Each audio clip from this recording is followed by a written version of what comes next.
Welcome back, dear ones, to the Beyond Human podcast. I'm your host, Kat, and today I want to offer you something a little different, something sacred. This is something meant for the deepest places within you that are still remembering what it means to have a heart on fire for the divine. So today we're going to be walking with Jeshua, not through theology or religion, but through the living path of resurrection. Not as an ancient story, but as a spiritual technology for our awakening. As always, I find that what he offers is not only beautiful, but also deeply human. It always meets us where we are, and it calls us into the truth of who we've always been. So take a breath, place your hand over your heart, and let's walk together now into the deeper meaning of resurrection.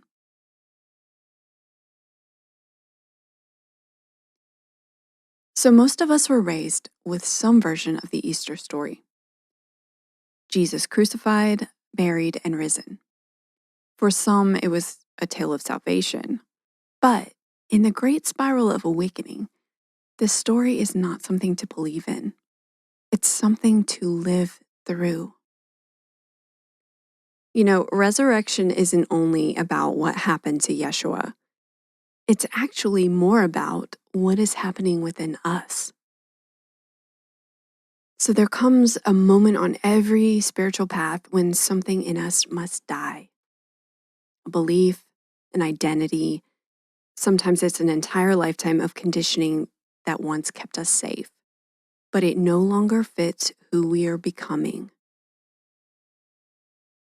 And the ego, it resists, it clings, it screams. And through all of that, the soul whispers, trust the tomb. There is life on the other side. So, what dies? And what rises? So for that information, I went to Jeshua and I allowed him to speak through me. And this is what he said. Beloved, I did not rise to be worshipped. I rose to remind you of who you are. Resurrection is not a miracle reserved for me. It is a divine blueprint seated in your soul. You too are called to die and rise again, not once, but many times. Each awakening cycle is a sacred spiral. The descent, the stillness, the return. In your crucifixion, those moments when the old self is stripped away, you may feel abandoned, lost, like the light has left you. But the tomb is not a punishment, it is a womb. In the dark, I remembered the stars. In the silence, I heard the voice of the Divine Mother say, "You are not broken. You are becoming. And so are you." When you feel the world collapsing, when you cannot pray, when nothing makes sense, resurrection is near. The false must fall before the true can rise. And you ask, what is the true self? It is the one who remembers, the one who lives without armor, the one who speaks with love even to the parts of you still learning to heal. It is the living Christ within you. I did not come to show you how to die. I came to show you how to live after everything you thought you were is gone. Beloved, this is your invitation to leave the grave clothes behind, to emerge radiant in your nakedness, to walk in your fullness without shame, to love without fear, to rise again and again until nothing is left but truth. And when you forget, I will be there in your garden, in your heart, calling your name. So, how do we live this resurrection in our everyday lives? Well, we begin by noticing where we still cling to the old. We begin by blessing what is falling apart, not as failure, but as fulfillment. And we begin to treat our wounds not as scars to hide, but as holy places where the light has already entered. Resurrection is a verb. It's not an escape, it's a re-entry. It's how we walk back into our relationships, our work, our bodies with more compassion than we had before. The living Christ is not a man in the sky. It is the presence in you that says, even now, you are worthy. Even now, you can begin again. And again and again and again. So, I want us to take a moment to embody this resurrection. I want you to find a still place to sit or lie down if you want to. Put everything out of your hands and place one hand on your heart and the other on your solar plexus.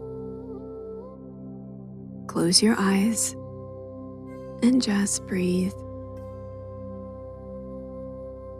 And with each breath, imagine that something false within you, an old belief, a fear, an identity, is just beginning to soften and dissolving.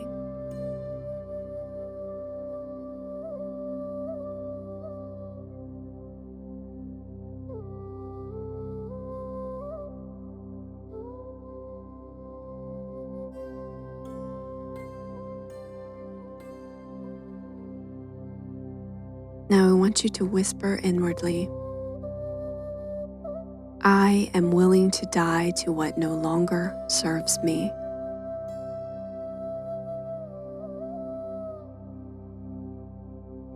I am willing to rise as who I truly am. I am the living Christ made flesh.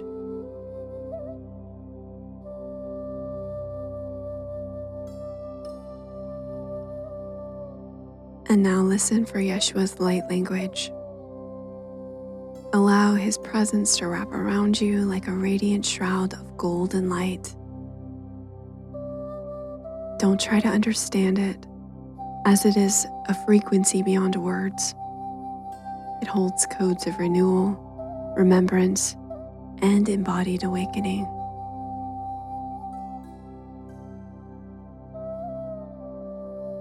Esho naya, kima atarisho lemenakya, turasha en divinaya, esho,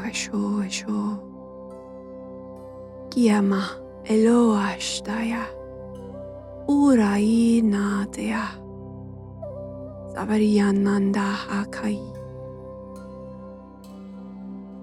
ane shodoro. Mai Annalea Devanai Ura Somitaresh.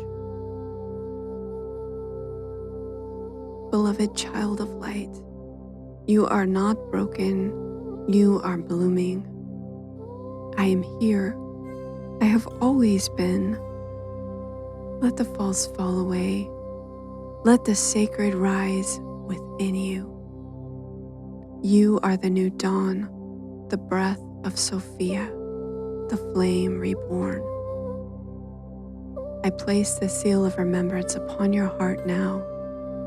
Walk in your radiant truth and fear no shadow, for you are light made flesh. Thank you, dear ones, for walking through the garden of resurrection with me today. If something opened in you, I want you to know this: it is not fleeting. It's the beginning of something holy. So let it move you. Let it change you. When the old self tries to return, smile gently and say, "That was a beautiful version of me, but I have risen." Until next time, remember, you are never alone. You are already beyond human. And you are always, always so loved. Yeshua and I thank you for being with us today. Many blessings. Namaste.